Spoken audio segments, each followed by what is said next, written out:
Welcome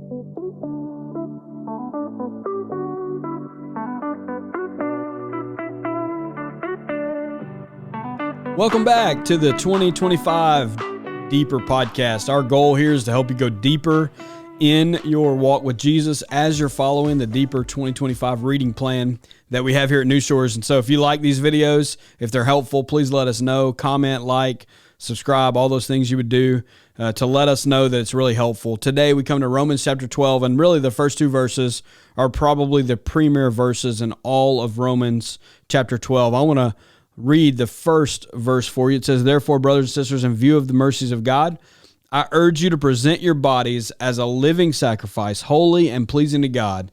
This is your true worship." This actually, Romans 12, scholars would tell us that it marks really a change in the letter that Paul wrote to the church at Rome. So the first 11 chapters really have to do with doctrine and theology and what we should believe. And really, right here in Romans 12, as Romans 12:1 starts, it changes from doctrine and theology to discipleship. How will you take what you believe and live it out?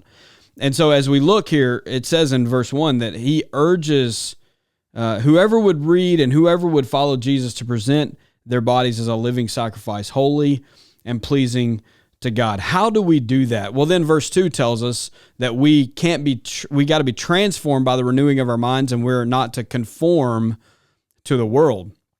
And so the first thing I think we do as we talk about not being conforming to the world, but being transformed by the renewing of our mind and presenting our bodies a living sacrifice, and that being our true worship, is we start our day with surrender. We start our day by saying, God, I don't know what you have for me today, but whatever you have for me, I'm good with it. And I'm going to surrender my day to you. I'm going to surrender whatever it is that comes my way to you today. And you just simply say, here I am. I'm going to place myself on your altar, and I'm going to do whatever it is that you want me to do, whatever you have in store for me, I'm good with it.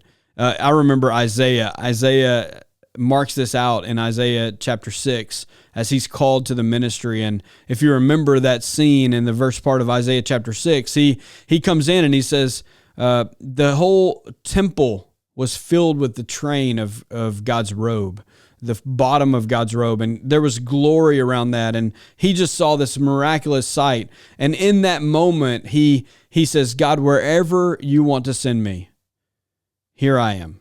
I'm going to go. I'm not going to put any conditions on it. There's no strings attached. Whatever you want from me. And that's total surrender. And so that's how we start our day every single day, is we start it with surrender. But then we resist the pressure to conform. There are lots of pressures pushing on us every single day from the culture we live in to conform, whether it be to conform around this idea or that idea, whether it be to conform to a workplace norm, whether it be to conform to a cultural norm in school. Wherever we find ourselves, there are all these pressures to conform. And really what verses 1 and 2 are saying is we've got to allow God to transform our mind and renew our mind, and that's going to transform the way we live. But we also have to resist the pressure that's going to come to be like and live like the world. And so we start our day with surrender, knowing that there's going to be pressure that comes. And now we don't conform to the pressure, but we're transformed by the renewing of our mind. God literally shapes our thoughts away from the world and to his will. And then the third thing is we live out true worship. This is how you live out true worship. You know, I in some ways regret where worship has gone in the Christian church in America. For example, sitting in the room with me, we have a worship pastor. Well, what does that mean? Well, in our context, that means he leads the music on Sunday morning, but we simply say, well, he's leading the worship. But when you come to a church service, guess what? The preaching and the hearing of the word is worship as well. The giving of your tithes and offerings, that's worship. When you come to serve on a Wednesday night or on a Sunday afternoon or even a Sunday morning, that's worship. And so I want us to get away from the idea, because Romans 1 would make it clear that worship is not just singing. Singing is a very small part of worship. Worship is how we live our life in accordance with God's will. in accordance to the surrender and the non-conforming nature of our life, and how we allow God to transform us. And so I want you to get out of your mind that worship is just what you sing. Worship is how you live. Worship is how you're living your faith out before other people and before God. And so he says here in verse 1, we present our bodies a living sacrifice. What does that mean?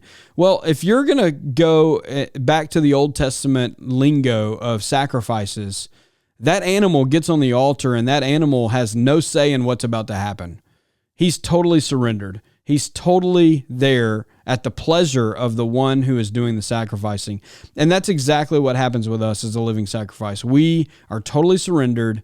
We're allowing God to do in our life and through our life what he wants to do. And Paul would say in Romans 12:1, that's what true worship looks like. True worship is not singing. True worship is surrender, and it's being transformed by the gospel. And so live that out today. Live out today presenting your bodies as a living sacrifice, because that is your true worship.